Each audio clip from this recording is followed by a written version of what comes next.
ಗ್ರಾಮದಲ್ಲಿ ಇವತ್ತು ಏನು ಆ, ಮೊನ್ನೆ ಒಂದು 2 ದಿನದ ಹಿಂದೆ ನಡೆದಂಥ ಒಂದು ಅವಘಡದಲ್ಲಿ ನಮ್ಮ ಮಂಜುನಾಥ್ ದಂಪತಿಗಳ ಮನೆ ಏನು ಗುಡಿಸಲು ಇಲ್ಲಿ ಹಾಕ್ಕೊಂಡಿದ್ರು, ಸಿಲಿಂಡರ್ ಬ್ಲಾಸ್ಟ್ ಆಗಿ ಇವತ್ತು ನಾವು ನೋಡ್ತಾ ಇದ್ದೀವಿ. ಇಲ್ಲಿ ಪರಿಸ್ಥಿತಿ ಭಾಳ ಒಂದು ಆ, ದುಃಖಕರವಾದಂಥ ಒಂದು ಸಂಗತಿ ಇಲ್ಲಿ ಕಾಣ್ತಾ ಇದೆ. ಪಾಪ ಬಡ ಕುಟುಂಬ, ಚಿತ್ರಕಲಾವಿದ, ಕೆಲವಾರು ಕಡೆ ಬೋರ್ಡ್ಗಳು ಬರ್ಕೊಂಡು ನರೇಗಾ, NREG ಮತ್ತು ಸರ್ಕಾರಿ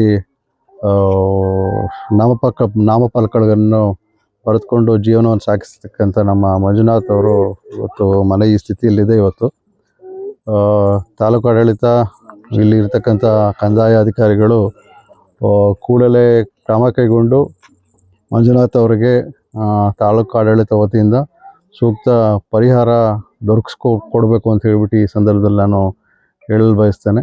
ಗ್ರಾಮಸ್ಥರು ಪಾಪ ಎಲ್ಲರೂ ಕೂಡ ಜೊತೆಲಿ ಗೂಡಿ ಸಹಕರಿಸಿ ಈ ಒಂದು ಆ ಸಂದರ್ಭದಲ್ಲಿ ಏನು ಬೆಂಕಿ ಅನಾಹುತ ಆಗಿತ್ತು ಅದನ್ನು ನಿಯಂತ್ರಣಕ್ಕೆ ತರಲು ಸಾಕಷ್ಟು ಪ್ರಯತ್ನ ಸಂದರ್ಭದಲ್ಲಿ ಪಟ್ಟಿದ್ದಾರೆ.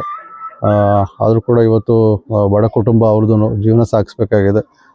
ತಾಲೂಕು ಆಡಳಿತ, ಮಾನ್ಯ ಶಾಸಕರು ಇದಕ್ಕೆ ನೆರವಾಗಿ ಅವ್ರಿಗೆ ಸೂಕ್ತ ಪರಿಹಾರ ಕೊಡಿಸ್ಬೇಕು ಅಂತ ಹೇಳ್ಬಿಟ್ಟು ಈ ಸಂದರ್ಭದಲ್ಲಿ ನಾನು ಹೇಳಲು ಬಯಸ್ತೇನೆ.